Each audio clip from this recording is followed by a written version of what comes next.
在今天凌晨3点钟的时候呢，民和县消防救援大队呢是成功的救援出了1名被困群众，送往医院进行了救治。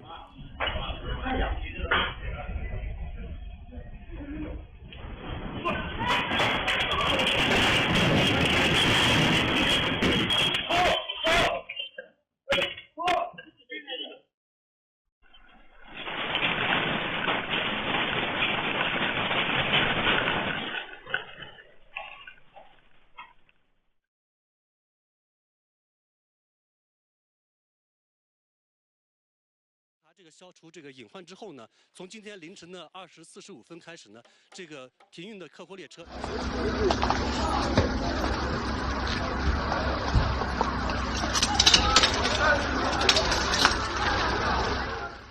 不管大人也好，孩子也好，都已经全部的跑了出来，所以没有造成人员的伤亡。